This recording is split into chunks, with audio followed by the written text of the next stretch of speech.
আজকে রেসিপি কুমড়ো কাতলা। কুমড়ো কাতলা রান্না করতে গেলে এই জিনিসগুলো লাগবে। কুমড়োটা নিতে হবে বেশ লাল দেখে, ভালো দেখে। আমি নিয়েছি, দেখুন, একটা বড় সাইজের পেঁয়াজটা আমি পেস্ট করে নেব। একটা টমেটো, ওটা আমি মিক্সিতে দিয়ে পেস্ট করে নেব। এবার আমি কয়েকটা কাজু বাদাম, ওটাও আমি মিক্সিতে দিয়ে পেস্ট করে নেব। সর্ষে, এটাও আমি পেস্ট করে নেব। পেঁয়াজটা খোসা ছাড়িয়ে ছোট ছোট করে কেটে নেব।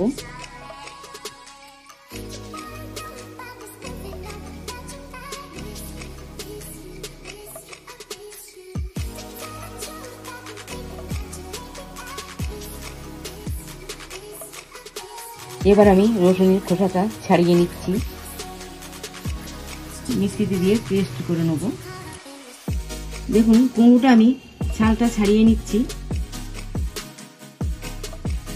কুমড়োটা আমি মাঝখানটা ফেলে দিচ্ছি, ভেতরটা। সবুজ রাখলে হবে না, সবুজটাও ফেলে দেবো এরকম করে পিস পিস করে। দেখুন, আদাটা আমি খোসা ছাড়িয়ে এরকম করে কেটে নিয়ে মিক্সিতে দিয়ে পেস্ট করে নেব। টমেটোটা আমি 4 টুকরো করে নিয়ে মিক্সিতে দিয়ে পেস্ট করে নেব। টক দই, লবণ, হলুদ গুঁড়ো, একটু সরষের তেল মাখিয়ে এটা আমি 5 মিনিট রেখে দেবো। কড়া আমার গরম হয়ে গেছে, এবার আমি তেল দিয়ে দিলাম।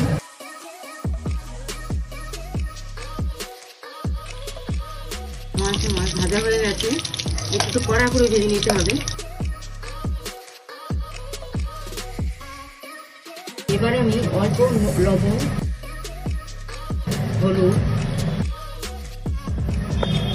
আর হলুদ মাখিয়ে এটা আমি ভেজে নেব।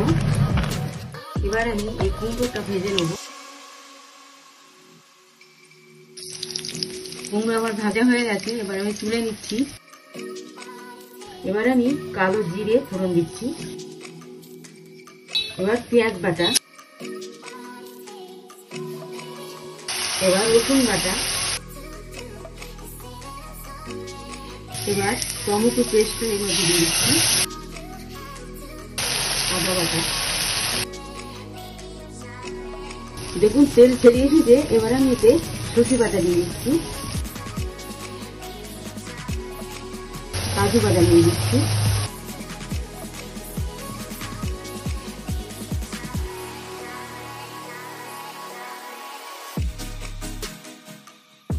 এবার আমি এর মধ্যে টক দই দিয়ে দিচ্ছি।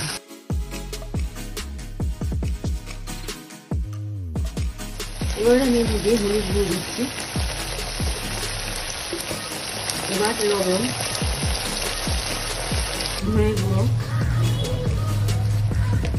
এবার জিরে গুঁড়ো, লঙ্কা গুঁড়ো। মশলা কষানো হয়ে গেছে, এবার আমি 1 বাটি জল দিয়ে দিচ্ছি এর মধ্যে।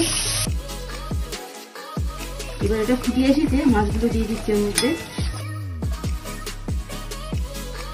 দেখুন, ভেজে রাখা কুমড়োতে এবার আমি এর মধ্যে দিয়ে দিচ্ছি।